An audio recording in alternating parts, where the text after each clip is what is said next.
today. We're going to have some of our recipients be speaking. And while they're speaking, I'd appreciate it if all of you would give them the same respect that you give each other and all of us all the time. Our first speaker lost her son the beginning of this year, and her name is Katie, and I'm going to hand it over to her so she can say whatever she needs to. Thank you. Put this up. Okay. Yes, please. It'd be better, so I don't have to concentrate on that. Awesome. Hello, like Robin said, my name is Katie. I wrote down the things that I wanted to say so that I can stay focused, and I'll do my best to stay composed. But I'm here today to tell you the story of how Robin and the Richard Phillips Biker Down Fund came into my life. Hey. My most important title and role in this life to this day is the title of mom.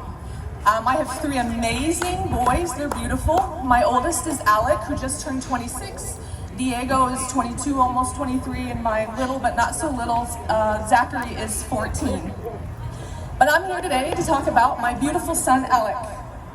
Alec's my oldest and my firstborn.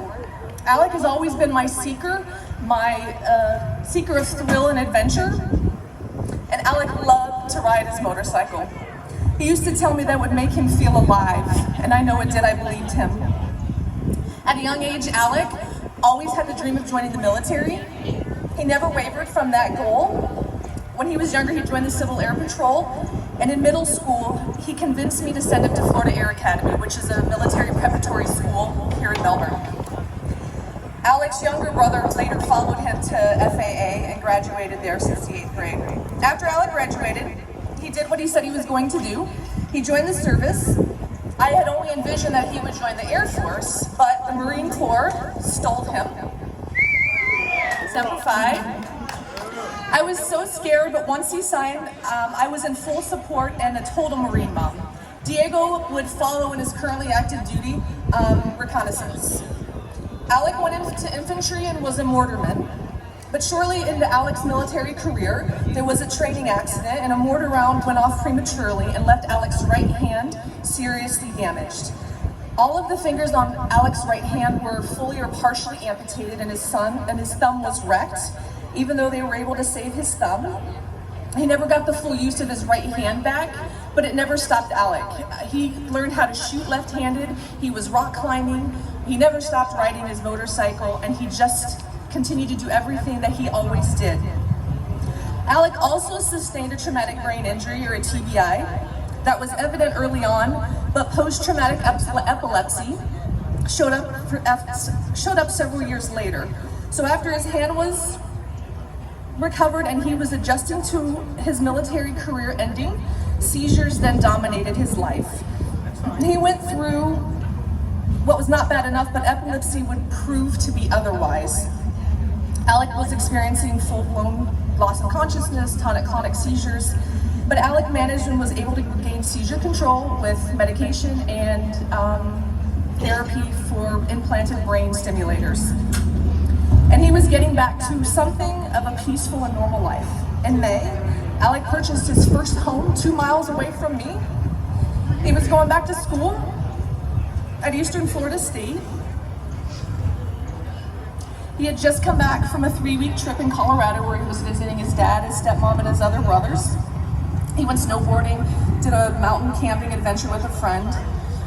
But on the night of January 4th of this year, Alec was at my house having dinner with me and his brother, and it was good to have him home again after being gone for 3 weeks. And we talked about his camping trip and looked over his school schedule. I didn't know that when Alec left that night, it would be the last night that I would see his beautiful face. Alec went home, swapped his car out for his motorcycle. He visited a friend, and when he left his friend's house, he was coming to his home. Alec was on Malabar, headed westbound. A lady and her adult son were visiting Florida from New York. They picked up their rental car in Orlando and were headed south. They happened to get off on the Malabar exit to go to the mobile gas station.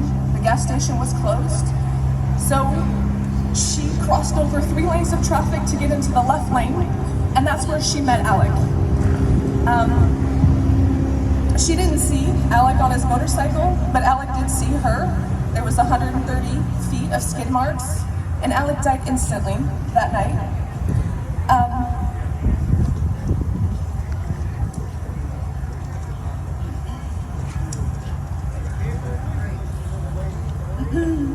Alec died 81 days ago.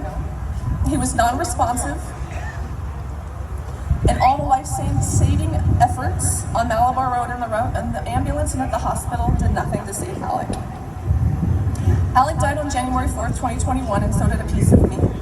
My life and the lives of my family will never be the same that Alec is not here. It's tragic and beyond heart-wrenching.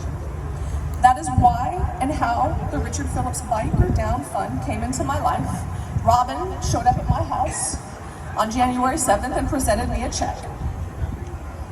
I really don't want to be associated with this wonderful organization, but here I am. Please know that this organization is doing good things to help families like mine, but it's all of you who will keep the foundation going by supporting your fellow injured or killed motorcyclist. So I want to thank Robin and all the people associated with the Richard Phillips Down Biker Fund. And thank you for listening to me speak about my beautiful boy, Alec. I love you, Alec. Thank you.